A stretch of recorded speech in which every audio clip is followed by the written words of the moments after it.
Hello, David Berniger from Genesis Access DB Experts, and today we're going to talk about a very common thing, forms and subforms, and we'll try to just keep it simple so that we can see the most essential things. So now I have a CRM, a Contact Relationship Manager, and so we have clients, who are people that we're going to contact, and then we have contact dates.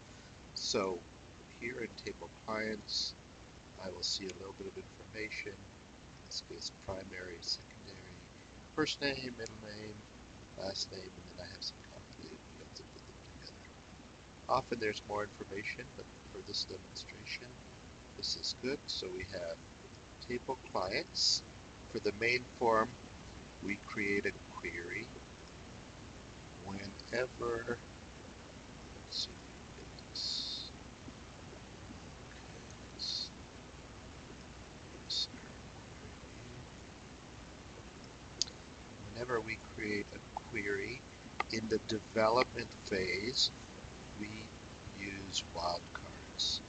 Later on, when we are near finalizing it, we make the queries more efficient by just using the selected fields. But in the development phase, when the client is always asking for new things, and we keep on adding fields to the source table, it's actually more efficient to use the wildcard thing. And whenever we make a query of any sort, there has to be some logic, and part of the logic is it has to be sorted some way. So it can be sequential by date, it could just be by ID number, but in this case, for a client list, last name seems a good way to sort it. So that's our source for the main form, query form clients. Then if we do that right, we've done things correctly in the table, we will know because the wizard will create things as best as possible as it possibly can. So there's the wizard, and we have a client's ID, which is often hidden. Maybe that should be a caption. This is a value list, so it gives us primary, secondary, first name, captions, give us good field names, and then that wizards our way into the main form, and we will have to make it prettier, but for now we'll just save it, and we will save it under FRM clients. Now I want to create everything needed for a contact subform from scratch, beginning with the table. So here I am with the table, and I'm going to call it table clients, which is the relationship to the top, and contacts. So this is a subform to the contacts, and it'll be a parent-child relationship. I press OK, and I'll put this as contact ID. And then I'm going to need a relationship to the parent, so I would put client ID, which is a foreign key field, but because I don't want to name give the same name to two exact, I'll put a little C. Again, I'll put a little C in front of it, and since it is a foreign key related to a number, it will be a double. No, it will be, what am I doing? It will be a long integer number, long integer. It is required, so it's part of the relationship. And in this case, we are going to use the combo box in the table to look up table clients, client ID, which is what we're trying to store. And in here we might put in, let's call it reverse full name, does that, we execute it, it will show us my last name, which is an easier way to look it up. So we're going to put save, close. Where was that? Let's go back. We have 2 fields, and we are interested in seeing the second one, but storing the first one. So here we have the bound is the first, the count is 2, and the column widths will say 0 and 5.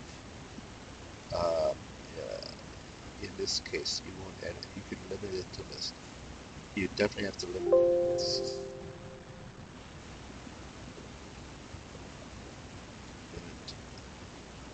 Yes, it is limited to lists. So here we have the foreign key field, and that's all we need from there. Now there's a contact date.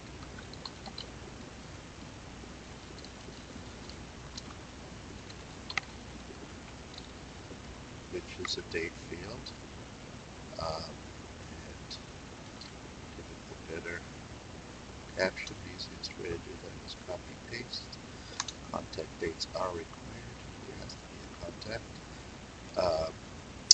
And now I'm going to do contact type, and this brings me, which we'll just abbreviate as type, and this brings me to the concept of a self-populating combo box. Self-populating combo box means that whenever the user types in a new value, it becomes part of the list.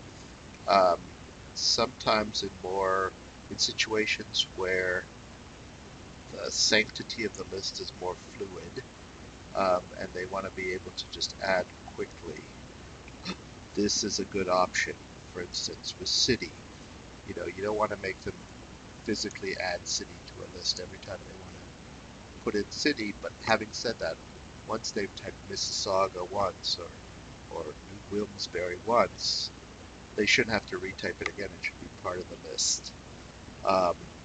In a different example, like province, you want to make it a formal action, having a separate table store the list, because you don't want 5 different ways of referring to Newfoundland or Prince Edward Island. You want a consistent type. So here we go, self-populating list, short text. In this case, I'm going to make it required, but I go combo box, and then for table of query, I actually go to the table that I'm in. That's key to self-populating. So it's really looking at itself. In this case, it's table of clients contact, and what I didn't do was save that. So now I'm going to save this. Now we'll try that again. Table of client contact, and this is contact type. So if we want it to be ascending, so it's not a big mess, and then they might type in email or fax 500 times.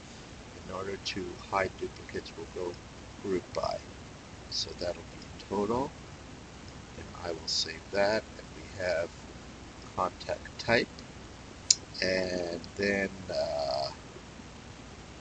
we might have follow-up action, follow-up dates, a checkbox field like complete. So sometimes when you have an action to-do list, you want to mark things as complete, and then it drops off of reports. So checkbox field is just a yes/no field, and that looks good for now. So let us save it. Then it's always good to sort of test your work. In this case, I can select that good sign. Easiest way to type a date, 3 letters. Although now that I start typing it, I realize that should be a default to today, because most of the time when people type a contact type, They're typing something that has just occurred. Here the type is empty, but I'm going to put in email, and I can mark it as complete.